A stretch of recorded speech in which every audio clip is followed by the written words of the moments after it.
Welcome everyone to the new lecture of the code on wages 2019।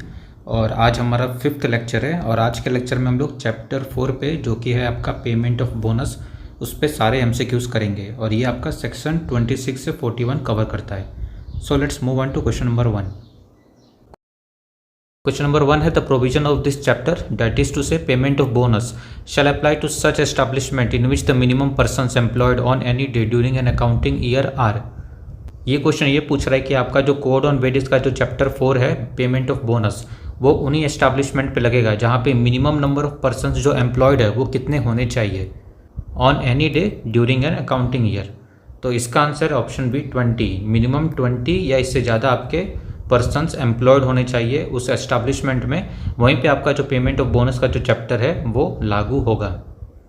ये जो provision है आपका कि 20 से ज़्यादा लोग अगर एम्प्लॉयड है किसी एस्टैब्लिशमेंट में वहाँ पे ये जो चैप्टर है वो लगेगा, उसका एक्सेप्शन दिया गया है आपके सेक्शन 41 के सबसेक्शन 1 में। फॉर एग्जांपल अगर सेंट्रल गवर्नमेंट या स्टेट गवर्नमेंट के डिपार्टमेंट के जो एम्प्लॉयज़ हैं उन पे ये पेमेंट ऑफ बोनस नहीं लगेगा, भले वहाँ पे 20 या उससे ज़्यादा एम्प्लॉयज़ काम कर रहे हैं।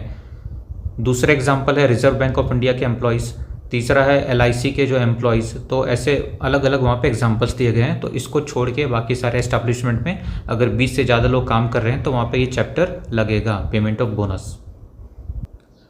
क्वेश्चन नंबर 2 है an employing drawing wages not exceeding such amount per month sum, जिसका मतलब है एवरी मंथ या by the month as determined by the appropriate government shall be eligible for bonus only if he has put in a minimum of how many working days in an accounting year. तो ये बहुत important question है। ये basically आपका bonus के लिए एक employee eligible है कि नहीं वहीं पूछ रहा है। तो दो कंडीशन होते हैं अगर बोनस के लिए एलिजिबल होना है। तो पहला है कि आपकी जो सैलरी है एक लिमिट से ज़्यादा की नहीं होनी चाहिए और ये लिमिट है वो आपकी अप्रोप्रिएट गवर्नमेंट प्रिस्क्राइब करती है और जो कि आपकी नॉर्मली 21,000 रुपीज़ होती है।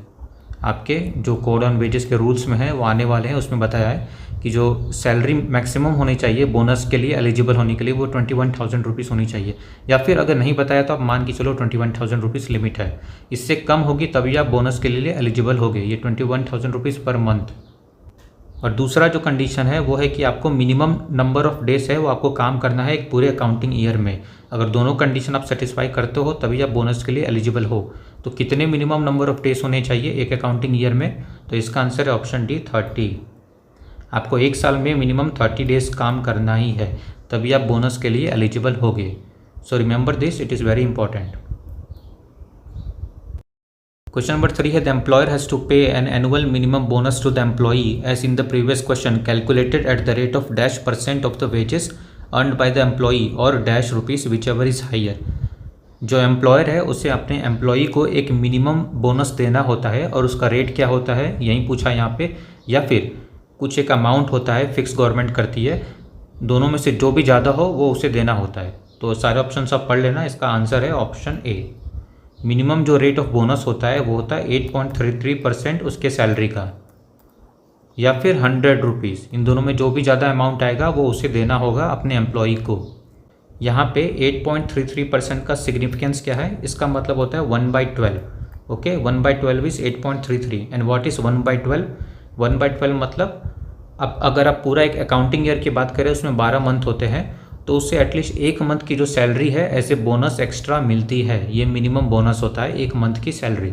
Okay, so remember this, the significance of 8.33%, it is the minimum rate of bonus that employer has to pay to his employee.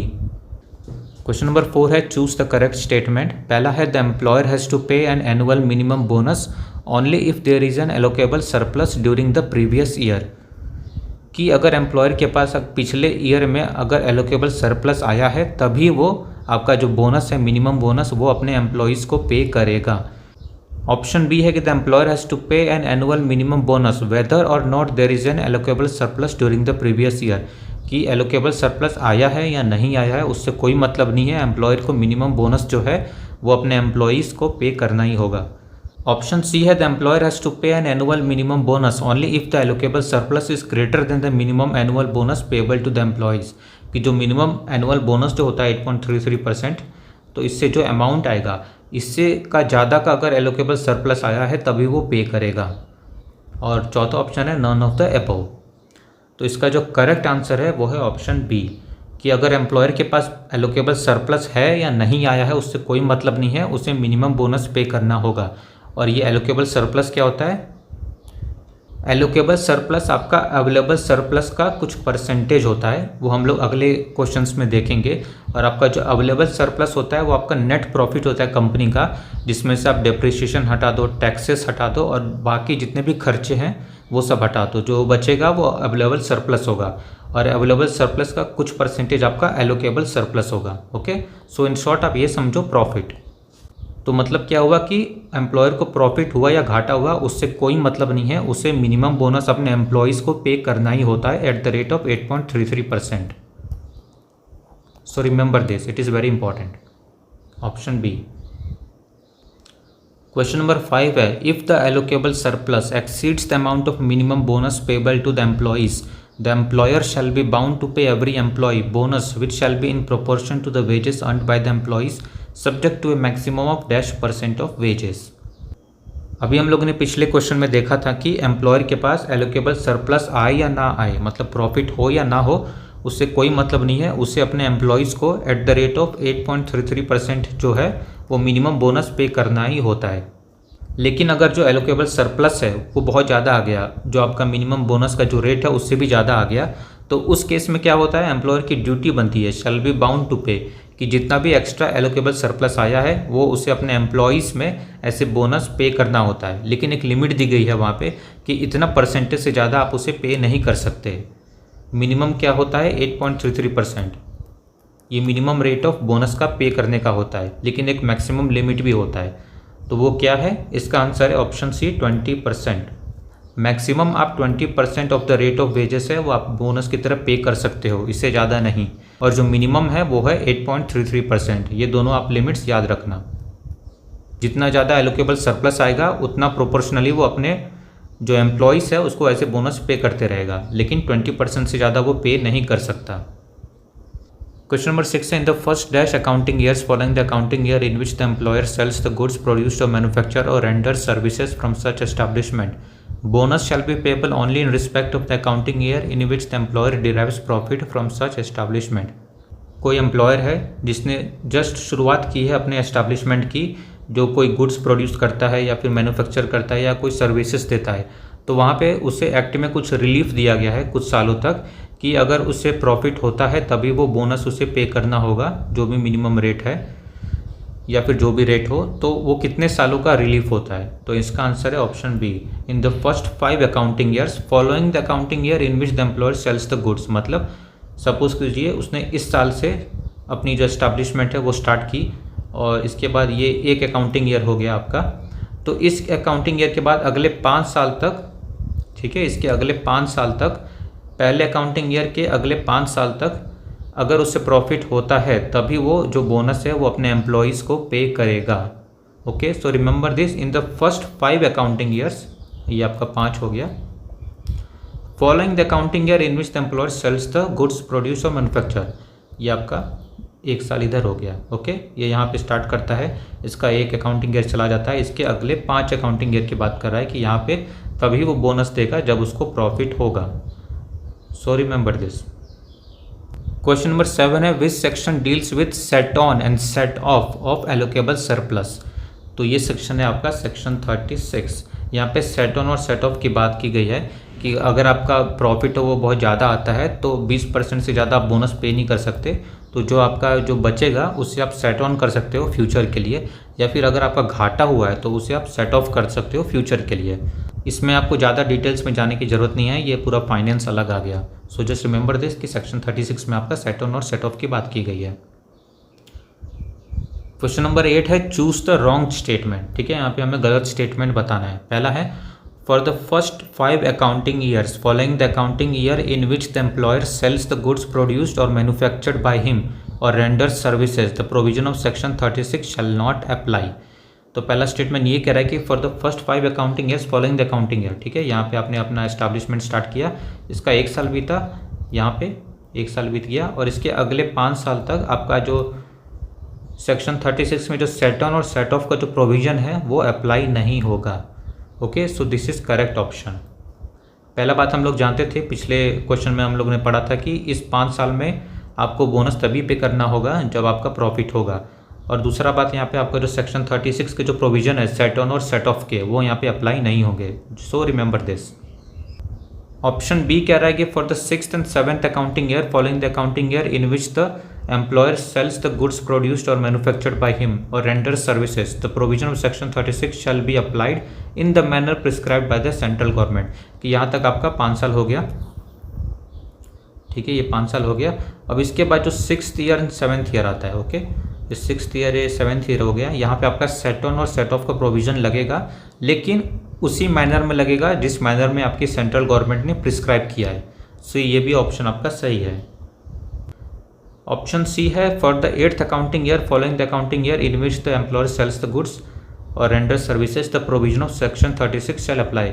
ठीक है, तो ये 6th ईयर हो गया, ये 7th ईयर हो गया, अब आ गया 8th ईयर। अब यहाँ से आपका जो सेक्शन 36 का जो प्रोविजन है सेट ऑन और सेट ऑफ का, वो नॉर्मली लगेगा जैसे लगता है। ओके, सो ये भी आपका सही है। इसका आंसर हो जाएगा D, none of the above. आपने यहाँ पे एस्टैब्लिशमेंट स्टार्ट की, 1 साल बीता और यहाँ से 5 साल तक आपका जो सेट ऑन और सेट ऑफ का जो प्रोविजन है सेक्शन 36 का, वो नहीं लगेगा।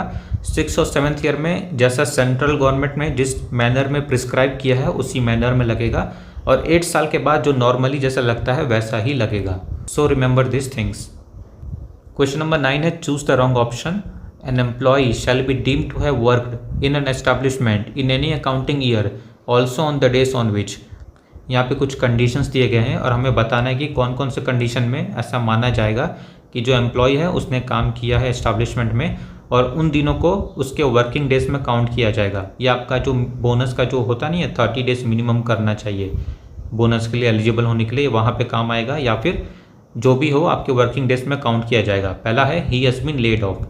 लेड ऑफ मतलब एम्प्लॉयर के पास कोई काम नहीं है और वो एम्प्लॉई को बोल देता है आप अपने घर पे रहिए, वर्कर को बोल देता है आप अपने घर पे रहिए, तो ये डेज भी उसके वर्किंग डेज में काउंट होंगे। यहाँ पे एम्प्लॉई की गलती नहीं है, एम्प्लॉयर की गलती है।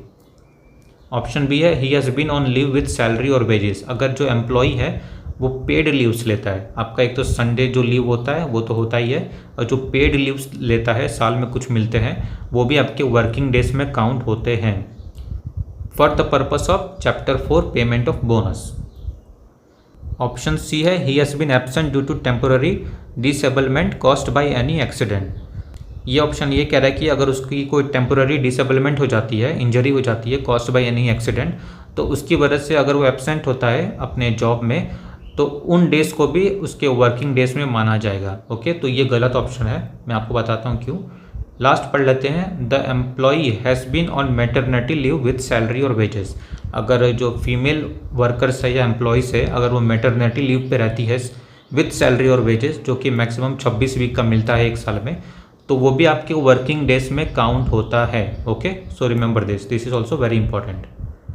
तो चलिए अब ऑप्शन सी बताता हूँ मैं यहाँ पे क्यों गलत है। अगर आप किसी पर्सनल कॉज की वजह से आपका इंजरी होता है, तो उस केस में अगर आप एब्सेंट होते हो वो आपका वर्किंग डेज में नहीं माना जाएगा। लेकिन अगर आप जॉब करते टाइम या फिर on the course of employment अगर आपको कोई इंजरी होती है, तो उस केस में अगर आप एब्सेंट होते हो तो वो आपके वर्किंग डेज में काउंट होगा। ये बात मैंने आपको नोट करके आगे बताई है यहाँ पे कि an employee shall be deemed to have worked in an establishment in any accounting year on the days on which he has been absent due to temporary disablement caused by accident, यहाँ पे मैंने underline किया है, arising out and in the course of employment, कि अगर वो job करते वक्त अगर एक्सीडेंट हुआ है या इंजरी हुआ है और उसकी वजह से वो एब्सेंट है, तो उन दिनों को उसके वर्किंग डेज में काउंट किया जाएगा, नॉट ड्यू टू इस पर्सनल एक्सीडेंट। ओके, ऐसे पर्सनल एक्सीडेंट या बाहर जो कि आपके जॉब के टाइम के अलावा अगर कहीं एक्सीडेंट हुआ है जिसका जॉब से कोई लेना देना नहीं है, तो उसकी वजह से अगर वो एब्सेंट होता है वो आपके वर्किंग डेज में काउंट नहीं होगा। क्वेश्चन नंबर 10 है choose the wrong option. An employee shall be disqualified from receiving bonus under this code if he is dismissed from the service for, कि जो एम्प्लॉय है वो आपका डिसक्वालीफाई कर दिया जाएगा बोनस रिसीव करने के लिए अगर वो कौन कौन से इसमें ऑप्शंस है उसको सेटिस्फाई करता है। पहला ऑप्शन है फ्रॉड, कि अगर वो कोई फ्रॉड करता है तो उस केस में वो बोनस रिसीव करने से डिसक्वालीफाई हो जाएगा, तो ये ऑप्शन सही है। दूसरा है theft of any property of the establishment, कि एस्टैब्लिशमेंट में अगर किसी चीज़ की चोरी करता है तो उस केस में भी वो डिसक्वालीफाई हो जाएगा, ऑप्शन बी भी सही है। तीसरा है वायलेंट बिहेवियर और चौथा है कन्विक्शन फॉर सेक्सुअल हैरेसमेंट। तो ये ऑप्शन सही होगा अगर वो कन्विक्टेड हो जाता है, ओके, कन्विक्शन लिखा है यहाँ पे, कन्विक्टेड हो जाता है सेक्सुअल हैरेसमेंट के केस में तो वो बोनस रिसीव करने के लिए डिस्क्वालीफाई हो जाता है। लेकिन जो ये ऑप्शन सी है वायलेंट बिहेवियर, ये पूरा इसने क्लियरली बताया नहीं है और ये ऑप्शन रॉन्ग होगा। वायलेंट बिहेवियर का दो केस हो सकता है, या फिर वो जॉब करने के अलावा कहीं अपना वो जो बिहेवियर है वो उसका वायलेंट रहता है, या फिर वो जॉब करते टाइम एस्टैब्लिशमेंट में उसका जो बिहेवियर है वो वायलेंट रहता है। तो यहाँ पे इसने क्लियरली बोला नहीं है, तो इसका आंसर ऑप्शन सी हो जाएगा, ये रॉन्ग हो जाएगा। अगर आप जिस एस्टैब्लिशमेंट में काम कर रहे हो वहाँ पे आपका जो बिहेवियर है वो वायलेंट बिहेवियर है, तो उस केस में आप बोनस लेने से डिस्क्वालीफाई हो जाओगे। लेकिन जॉब करने के अलावा मतलब एस्टैब्लिशमेंट के बाहर बाकी जगहों पे अगर आपका बिहेवियर वायलेंट है तो उससे इसका कुछ लेना देना नहीं है। सिर्फ अगर आप एस्टैब्लिशमेंट में आपका बिहेवियर है वो वायलेंट है तो आप डिस्क्वालीफाई हो जाओगे बोनस करने से। मैंने यहाँ पे नोट करके वही इंपॉर्टेंट बात है वो बताया है कि an employee shall be disqualified on from receiving bonus under this code if he is dismissed from the service for riots or violent behaviour while on the premises of the establishment. ठीक है, अगर आप establishment के premises में writers or violent behaviour करते हो उस case में आप बोनस लेने से डिस्क्वालीफाई होगे।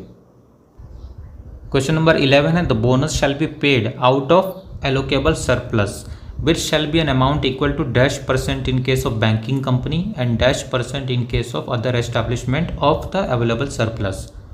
जैसा कि मैंने आपको पहले बताया था कि एलोकेबल सरप्लस से आपको बोनस पे करना होता है, और ये जो एलोकेबल सरप्लस होता है वो आपका अवेलेबल सरप्लस का कुछ परसेंटेज होता है। अवेलेबल सरप्लस मतलब आपका जो प्रॉफिट होता है कंपनी का उसमें से आप डेप्रीशिएशन, टैक्सेस या जो भी एक्स्ट्रा खर्चे हैं वो सब हटा दो तो अवेलेबल सरप्लस बचता है। इसका कुछ परसेंटेज होता है एलोकेबल सरप्लस जहाँ से एम्प्लॉयर को बोनस पे करना होता है।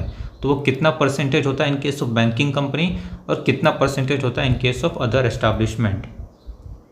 तो इसका जो करेक्ट ऑप्शन है वो है ऑप्शन बी।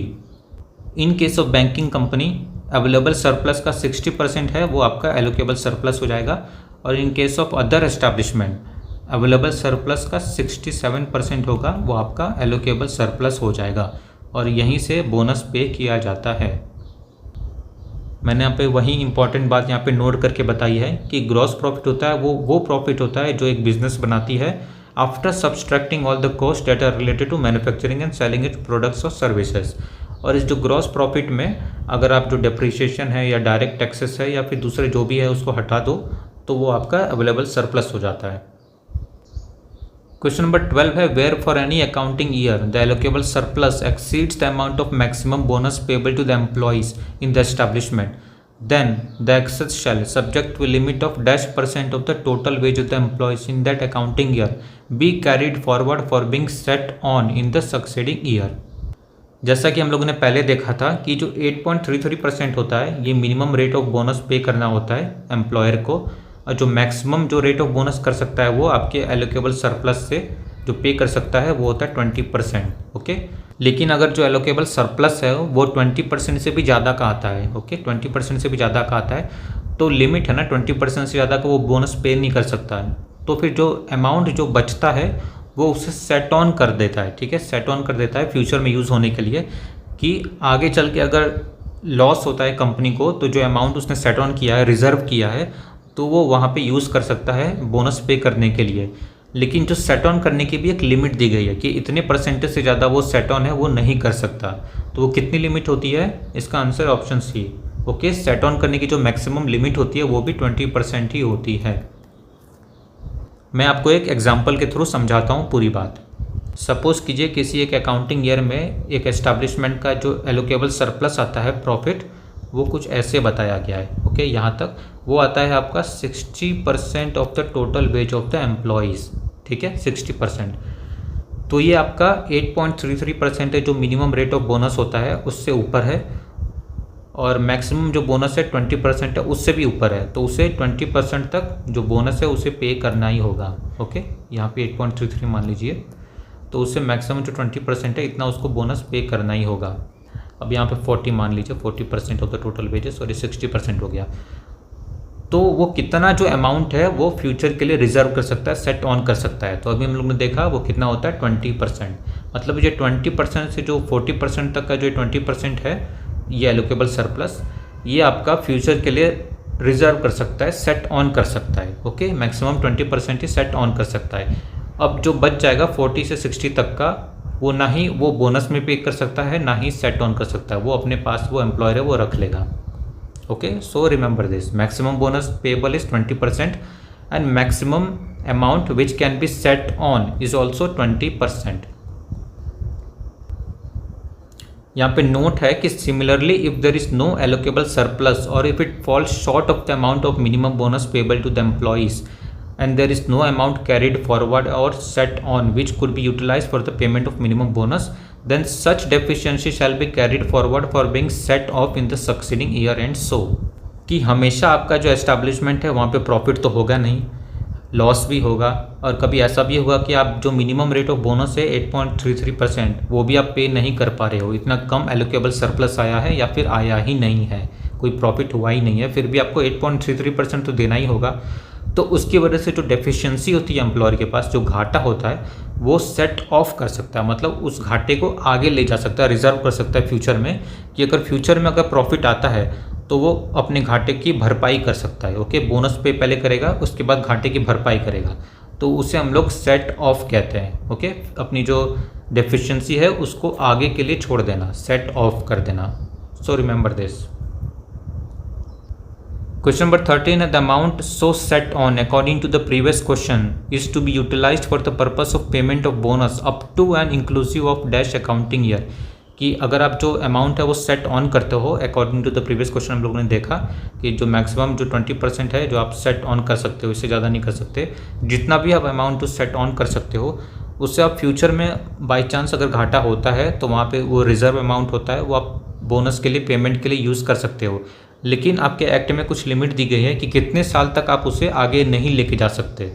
तो इसका आंसर है ऑप्शन सी, कि चौथे साल तक है आप उस सेट ऑन अमाउंट का यूज़ कर सकते हो, चौथे साल के बाद वो लैप्स हो जाएगा। ओके, वॉइड हो जाएगा, उससे आप बोनस पेमेंट नहीं कर सकते। फॉर एग्जांपल अगर कुछ सपोज़ कीजिए 1 लाख रुपया है, वो एक्स्ट्रा आ गया है, इसको आप सेट ऑन करते हुए ले जा रहे हो और आगे चल के आपको कभी लॉस नहीं हो रहा, प्रॉफिट ही हो रहा है, प्रॉफिट ही हो रहा है, आप मैक्सिमम बोनस पे कर पा रहे हो 20%, तो क्या होगा कि 4 साल के बाद है ये लैप्स हो जाएगा। ओके, फिर आप उसका 4 साल के बाद इसका आप यूज़ नहीं कर पाओगे, ये लैप्स हो जाएगा। यहाँ पे नोट करके मैंने यहाँ पे सेट ऑन की तरह सेट ऑफ की भी बात की है कि अगर आप कोई अमाउंट है वो सेट ऑफ करते हो फ्यूचर के लिए तो आप 4th अकाउंटिंग ईयर तक ही कर सकते हो, उससे ज़्यादा के लिए नहीं कर सकते। सपोज़ कीजिए अगर आपने कोई डेफिशिएंसी है उसको आप सेट ऑफ कर रहे हो और वो चौथे साल तक सेट ऑफ होते जाता है लेकिन आपको प्रॉफिट नहीं होता है और आप उससे कंपनसेट नहीं कर पाते हो, तो चौथे साल के बाद आप उससे सेट ऑफ नहीं कर सकते। ठीक है, यहाँ पे वो लैप्स हो जाएगा। अगर आपको 5th ईयर में प्रॉफिट होता भी है तो आप उससे इसको कंपनसेट नहीं कर सकते, it will lapse after 4th accounting year. Question number 14 है, where in an accounting year any amount has been carried forward and set on और set off, then in calculating bonus for the succeeding accounting year the amount of set on और set off carried forward from which accounting year shall be taken into account. Suppose कीजिए किसी accounting year में आपको bonus payment करना है लेकिन कुछ साल से यहाँ पे कुछ अमाउंट है वो सेट ऑन होते हुए आ रहा है और सेट ऑफ होते हुए आ रहा है। ठीक है, सपोज़ कीजिए 1 साल, 2 साल, 3 साल, चौथा साल। ठीक है, लास्ट ईयर है, चौथे साल के बाद लैप्स हो जाता है, तो आप 4th अकाउंटिंग ईयर में हो और पिछले 3 साल से कुछ अमाउंट है वो सेट ऑफ सेट ऑन होते हुए आ रहा है। तो इस सारे अमाउंट है, सपोज कीजिए कि इस साल का कुछ अमाउंट है, इस साल का कुछ अमाउंट है और इस साल का कुछ अमाउंट है, वो सेट ऑन होते हुए आ रहा है, तो आप किस अमाउंट को यूज़ करोगे इस अकाउंटिंग ईयर में for the payment of bonus? तो इसका आंसर है ऑप्शन बी, अर्लीस्ट, जो सबसे पुराना होगा। ठीक है, जो सबसे पुराना होगा पहले हम इसका यूज़ करेंगे, फिर बाकी जो लेटेस्ट होगा उसका यूज़ करेंगे। पहले वाले को हम लोग पहले ख़त्म करते हैं, तो इसका आंसर हो जाएगा ऑप्शन बी, अर्लीस्ट। मैं आपको एक एग्जांपल के थ्रू समझाता हूँ कि सपोज़ कीजिए इस अकाउंटिंग ईयर में आपको डेफिशिएंसी हुई है और आपका पिछले 3 साल का कुछ अमाउंट है वो सेट ऑन होते हुए आ रहा है। सपोज़ कीजिए 1 2 3 पिछले 3 साल से यहाँ पे 10,000 रुपया सेट ऑन होते हुए आया है, यहाँ पे 20,000 और यहाँ पे 30,000। ओके, ये सब इन सारे सालों में आपका प्रॉफिट हुआ है इसलिए सेट ऑन होते हुए आया है, और इस साल आपको लॉस हो गया है, तो आपको इसमें से किस अमाउंट का पहले यूज़ करना है for the payment of bonus? तो ये हो जाएगा आंसर 10,000। ठीक है, जो सबसे पुराना होगा, अर्लीस्ट, पहले हमें उससे ख़त्म करना है, फिर बाकी बाद में अगर और ज़रूरत पड़ती है तो हम लोग लेटेस्ट का यूज़ करेंगे। So remember this. Question number 15 है चूज द करेक्ट स्टेटमेंट। पहला है where in any accounting year an employer has paid any Puja bonus or other customary bonus to the employee, then the employer shall be entitled to deduct the amount of bonus so paid from the amount of bonus payable by him in the employee under this code। Suppose कीजिए कि एक accounting year में employer को 10,000 rupees है वो ऐसे bonus अपने employee को पे करना है। तो मान लीजिए उसने दिवाली में दिवाली बोनस की तरह 3,000 रुपीज़ है वो अपने एम्प्लॉई को दे दिया, तो उसके पास ये राइट है कि ये जो अमाउंट उसने ऐसे दिवाली बोनस दिया है वो 10,000 रुपीज़ में से डिडक्ट कर ले। अब बचा कितना 7,000 रुपीज़, ये अपने एम्प्लॉय को बाद में ऐसे बोनस दे दे। ये ऑप्शन ये कह रहा है। ऑप्शन बी है where in an accounting year an employer has paid any Puja bonus or other customary bonus to employee, then the employer shall not be entitled to deduct the amount of bonus so paid from the amount of bonus payable by him to the employee under this code. कि उसे जो 10,000 rupees bonus पे करना है, उसने ऐसे Diwali bonus 3,000 rupees पे कर दिया, तो उसके पास ये राइट नहीं है कि ये जो अमाउंट उसने ऐसे दिवाली बोनस पे किया है वो इसमें से डिडक्ट कर सके। ओके, अगर उसने दिवाली बोनस ऐसे 3,000 रुपीज़ पे कर दिया तो कर दिया, कोई बात नहीं। उसे 10,000 रुपीज़ जितना उसे पे करना होता है अंडर दिस कोड वो उसे अलग से पे करना होगा। ये ऑप्शन ये कह रहा है। तो इसका जो करेक्ट आंसर है वो है ऑप्शन ए। उसे 10,000 रुपीज़ है वो बोनस पे करना है पूरे साल का अपने एम्प्लॉई को। तो अगर वो दिवाली की बोनस की तरह कुछ अमाउंट देता है तो इसका मतलब नहीं कि वो एक्स्ट्रा दे रहा है, वो ये अमाउंट है उसमें से डिडक्ट कर सकता है 7,000 रुपीज़ और वो बचा हुआ अपने एम्प्लॉई को पे कर सकता है। ओके, सो रिमेंबर दिस कि पूजा बोनस या दूसरा टाइप का कस्टमरी बोनस है वो एक्स्ट्रा बोनस नहीं होता, वो इसी में से दिया जाता है। क्वेश्चन नंबर 16 है चूज द करेक्ट स्टेटमेंट। यहाँ पे एम्प्लॉयर होना चाहिए था, मैंने करेक्शन कर दिया है, बाय मिस्टेक एम्प्लॉई हो गया यहाँ पे। पढ़ते हैं पहला option where in any accounting year an employee is found guilty of misconduct causing financial loss to the employer, then still the employer cannot deduct the amount of loss from the amount of bonus payable by him to the employee under this code. कि अगर किसी financial year में जो employee है उसने कोई misconduct किया जिसकी वजह से एम्प्लॉयर को फाइनेंशियल लॉस हुआ, तो एम्प्लॉयर के पास फिर भी पावर नहीं है कि उसका जो भी फाइनेंशियल लॉस हुआ है वो एम्प्लॉई के बोनस में से डिडक्ट कर सकता है। ओके, उसे जो बोनस है वो उसे पे करना ही होगा, भले उसका जो फाइनेंशियल लॉस हुआ है वो एम्प्लॉई के मिसकंडक्ट की वजह से हुआ है। ये ऑप्शन ये कह रहा है। ऑप्शन बी है where in any accounting year employee is found guilty of misconduct causing financial loss to the employer, then it shall be lawful to for the employer to deduct the amount. ठीक है, ये कह रहा है कि अगर employee के गलती की वजह से, मिसकंडक्ट की वजह से अगर एम्प्लॉयर का फाइनेंशियल लॉस होता है तो एम्प्लॉयर, ठीक है यहाँ पे आर है, एम्प्लॉयर के पास ये राइट है कि it is lawful for the employer कि टू डिडक्ट, ठीक है, वो डिडक्ट कर सकता है जितना भी फाइनेंशियल लॉस हुआ है एम्प्लॉई के बोनस में से। तो इसका जो करेक्ट ऑप्शन है वो है ऑप्शन बी, कि अगर एम्प्लॉय के मिसकंडक्ट की वजह से फाइनेंशियल लॉस होता है एम्प्लॉयर का, तो एम्प्लॉयर है जितना भी लॉस हुआ है वो एम्प्लॉय के बोनस में से डिडक्ट कर सकता है। Okay, so remember this. Question number 17 है all amount payable to an employee by the way of bonus under this code shall be paid by crediting it in the bank account of the employee by his employer within a period of how many months from the close of the accounting year. जितना भी amount जो employ का bonus बनता है पूरे एक साल का, वो एनुअल बोनस है, वो एम्प्लॉयर को उसके बैंक अकाउंट में क्रेडिट करना होता है। रिमेंबर दिस, उससे बैंक अकाउंट में क्रेडिट करना होता है। उस पैसे के बदले वो कुछ सामान नहीं दे सकता, और उससे कितने दिनों के अंदर जो है वो अमाउंट क्रेडिट करना होता है from the close of the accounting year. तो इसका आंसर है ऑप्शन सी 8 मंथ्स। आपका जो अकाउंटिंग ईयर है वो 1 अप्रैल से स्टार्ट होता है, 1 अप्रैल से, और अगले साल के 31 मार्च को ख़त्म होता है। तो 31 मार्च के अगले 8 महीनों के अंदर इस पूरे साल का जो बोनस होता है वो एम्प्लॉयर को एम्प्लॉई के बैंक अकाउंट में क्रेडिट करना होता है। Okay, so remember this, in the next 8 months he has to credit the bonus. यहाँ पे नोट करके एक इंपॉर्टेंट बात लिखी है कि the appropriate government upon an application made to it by the employer and for sufficient reason by order extend the period of 8 months to such further period as it thinks fit. However, the total period so extended shall not in any case exceed 2 years। कि अगर employer चाहे appropriate government को application दे सकता है, sufficient reason के साथ बता सकता है कि वो किस वजह से 8 मंथ्स के अंदर है जो बोनस है वो पे नहीं कर पा रहा। तो अगर अप्रोप्रिएट गवर्नमेंट चाहे तो वो जो 8 मंथ्स का जो पीरियड है वो एक्सटेंड कर सकती है, लेकिन जो मैक्सिमम पीरियड है वो 2 साल से ज़्यादा का एक्सटेंड नहीं कर सकती। ठीक है, 2 साल से ज़्यादा तक का एक्सटेंड नहीं कर सकती। अगर वो 8 महीने में पे नहीं कर पा रहा तो उसे 2 साल के अंदर तो पे करना ही होगा। क्वेश्चन नंबर 18 है, where there is a dispute regarding payment of bonus pending before any authority, such bonus shall be paid within a period of dash from the date on which the award becomes enforceable or the settlement comes in operation in respect of such dispute। अगर bonus से related कोई dispute है employer या employee के बीच में और वो dispute है किसी अथॉरिटी के पास चला जाता है और जो अथॉरिटी है वो अपना जजमेंट सुनाती है, ठीक है, तो उसके जजमेंट सुनाने के कितने दिनों के अंदर जो बोनस है वो एम्प्लॉयर को एम्प्लॉई को पे करना होता है। तो इसका आंसर है ऑप्शन ए 1 मंथ।